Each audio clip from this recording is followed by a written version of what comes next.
There's a lot of good news, but there is also some bad news. Hello, welcome back to TGTV. More specifically, ladies and gentlemen, you join me on a very miserable day here outside Joe Macari service centre. My 250 is inside having a full look over and a bit of an overhaul and basically just a troubleshooting check, just deciding what is wrong with it and what on earth I've bought. So I've got them to go through it, no stone unturned, and they're going to go through it and we're going to go see up on the ramp the car. But for now, just before I head in then, this is what I've been dailying. I've actually nicked the car off Ianthe. Many of you will have seen the reveal video. Camera's not focused. There we go. This is my Cupra Tavascan. So this is what I've been dailying, and I've got to say, ladies and gents, I've actually had so many questions about this car since we got it. It's not really featured. I've not really been doing much filming, but this thing is absolutely fantastic. Look at the logo glowing there. It has been brilliant. It has been absolutely brilliant, and it's safe to say I've been basically living in this car. I mean, the state of it in here, but it's absolutely wonderful. You must test drive one of these cars if you can. I think it looks cool, and Ianthe is in love with it. She's preferring it much more to the Tesla that we had before, and I've actually got to fight her for this car to use it. I use this over and above the Defender if it's available, but today I've nicked it because I've had to go into town as well. So big shout out to the Cupra Tavascan. Very, very good news. But let's head in anyway. So then, ladies and gents, here she is up on the ramp. This is the second time I think I featured this car on the channel, actually third time.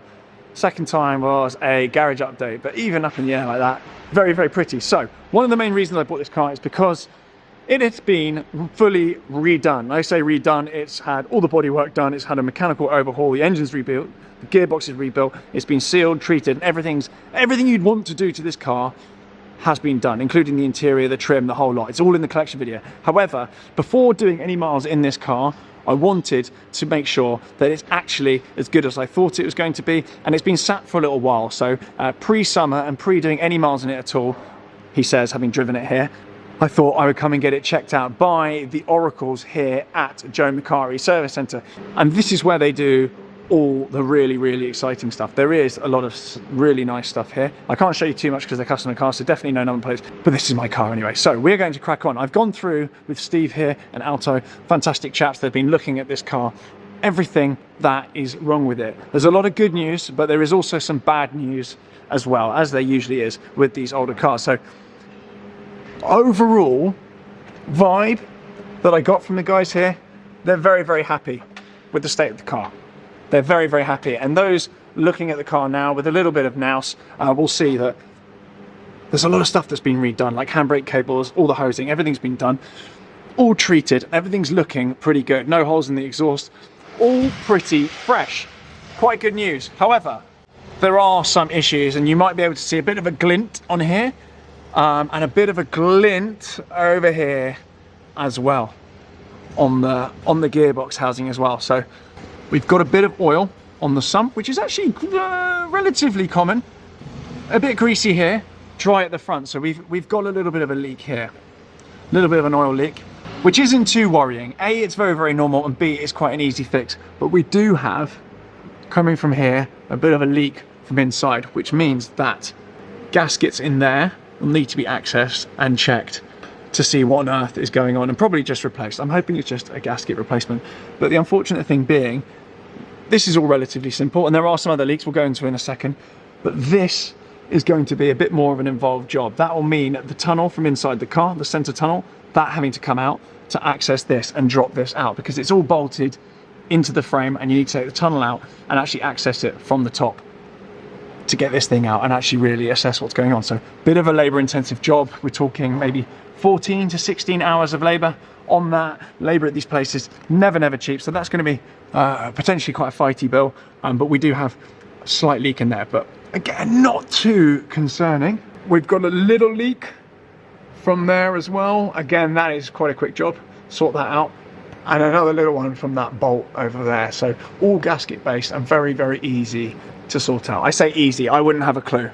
We're starting to get a little bit of perish on these, but the track rods are all great.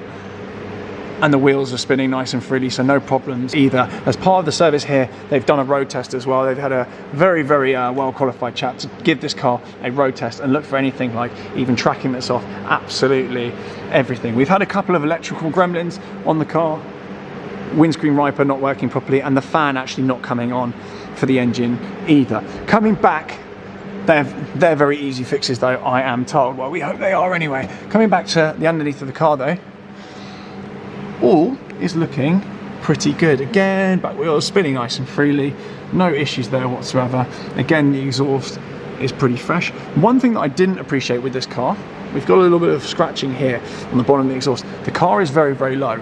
It's very, very low on the underneath. It's not something you would initially expect on a car like this. You'd expect it to be a little bit higher up. But it's actually, the ground clearance actually isn't great on these, so we've got a little bit of scraping on there, but that is actually absolutely fine. As part of the overhaul at some point, we've got a slightly newer, updated fuel pump. You can tell because it's these two bolts here. Usually you would be in all six, but that is an uprated fuel pump. So one of the things that I wanted to do and speak to the guys about was making this a little bit more turnkey, a little less antiquated, less chitty bang bang, a little bit more turnkey, but that is actually already being done. There are other things you can do, like upgrading the radiators and the fans to make sure that it doesn't overheat in traffic, so that might be something I do down the line. But we've already had the fuel pump done, which is actually really, really good. But the rest of the car, the general condition is amazing, and ultimately I was half expecting potentially them to say, TGE, you've been sold a dud, you know, this is 5 cars rammed together, none of it's original, you've been screwed over. But that is actually not the case, so thank you for telling the truth, Octane, much appreciated. Doesn't always happen in this sphere. There's a lot of skullduggery that goes on, and I'm very relieved to say there's actually an original car, and they're very, very happy with it.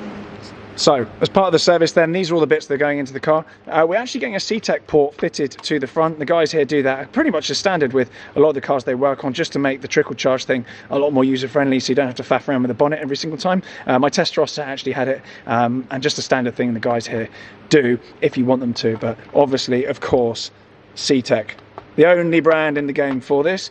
We've got new sparks, and actually, contrary to popular belief, potentially, the parts for these cars are actually really cheap. These sorts of parts are super, super cheap and very readily available. We got new filters here as well, all going to go in, and the oil they took out looked like black, like masonry paint. It wasn't great, so very, very pleased I actually did an oil change, or got the oil change done. This is the invoice then. We're going to cut my name and any address out of there, but this is basically a list of work. And there was also an issue with it idling. When it was stationary, you could just feel the car starting to sort of choke and cut out. Again, I've been told not a huge issue and very, very common. The water temp gauge as well wasn't really working, and the fans, as I've already mentioned, that was an issue as well. But a lot of these things I've mentioned already, not a massive amount of work to be done. But yeah, we're doing the pre-purchase inspection back to front, ladies and gentlemen. That's how it's done on this channel. And also, one thing I didn't mention, I'm getting a radio fitted in there as well. There's a chap that guys here use that can fit a radio in the car. That means that it's not actually going to destroy the car, and it's going to be in keeping with the, wow, classic style, in keeping with the car. There we go, ladies and gents. So there's not going to be a full active sub and whatnot put in the boot and neons. We're not going to go full max power, but we're just going to put something sympathetic in there, just so I can take calls in the car when I'm out and about, make it a little bit more usable, and listen to my awful music at the same time. But I think that's it really. We've got new number plates as well that are going on the car. That is the original plate. Pretty tricky size to find these. They're a bit of a pain in the backside to get kind of period correct ones with the right font and whatnot. I'm a bit weird, so I quite appreciate that. But yeah, we've got a new number plate going on there. It's 11TGE, which I think will suit the car really, really well. I bought that plate very, very recently, actually off a friend who owned the plate, which is relatively strange, but a great coincidence. And obviously, we're going to go for one exactly the same size on the front of the car as well. Again, and not as easy as you might think to find plates that are the right size for these and the right font and whatnot, because there's very specific fonts and things on these cars. Fact of the day as well, congestion charge and ULEZ cameras can't pick up black and silver plates, so make of that what you will. I would usually just do the no front plate fandango, but we've got bolt holes drilled into the bumper, so I'm probably going to just leave a plate on there. I mean, I could put a cap over the top, we may well do, but I think one more time of being pulled over by the police for not having a front plate, and I may well get in serious trouble. They've already taken me to court for it. I'd probably be better off burgling people's houses or something. I'd get in less trouble.